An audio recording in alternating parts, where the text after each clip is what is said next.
Les suites de la saga de Mini-Europe au Ezel. Le parc devrait fermer ses portes le 31 août. Les responsables étaient à la recherche d'un nouveau lieu.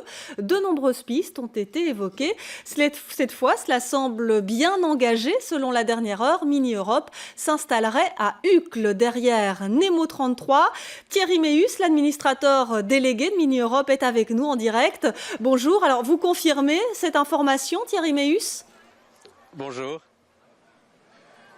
Oui, donc la ville, il y a quelque temps, nous a dit de quitter à la fin des vacances d'été.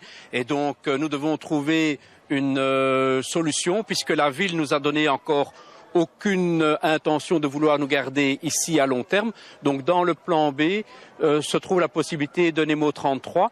Et les contacts avec M. Bernards de Nemo 33 ont été positifs dès le début.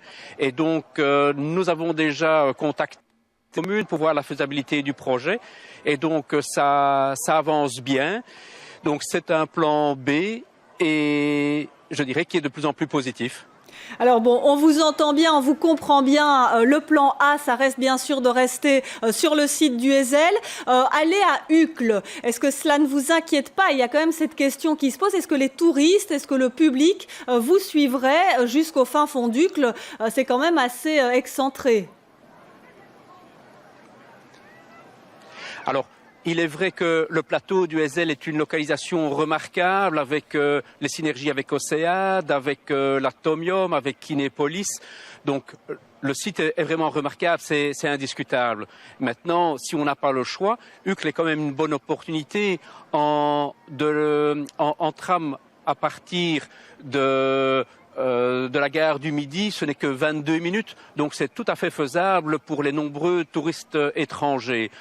Donc voilà, c'est une bonne solution si l'on doit quitter et on serait heureux ici, le personnel de Mini-Europe, à enfin pouvoir penser positivement, redévelopper un produit parce que ça fait 5 ans qu'on est, je dirais, dans les angoisses, fermé, pas fermé, une première prolongation, une deuxième prolongation.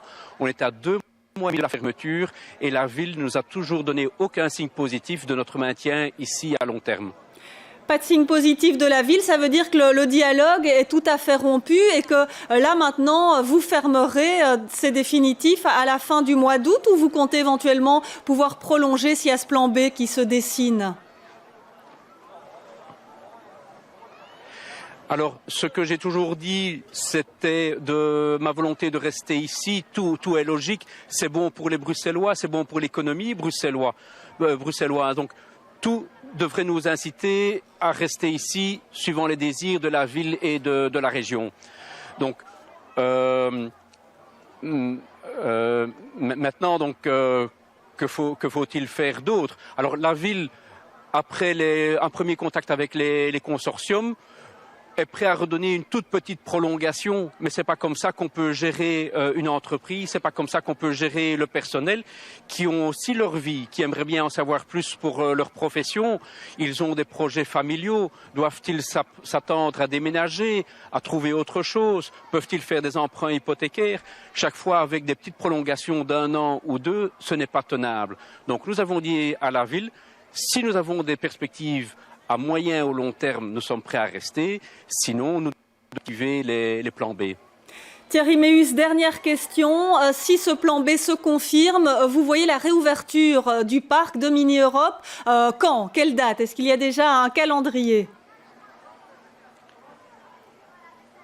Alors, techniquement, après les discussions avec la commune et les personnes de Nemo 33, il serait possible de faire un déménagement des monuments début de l'année prochaine et de faire une réouverture du parc pour juin 2014.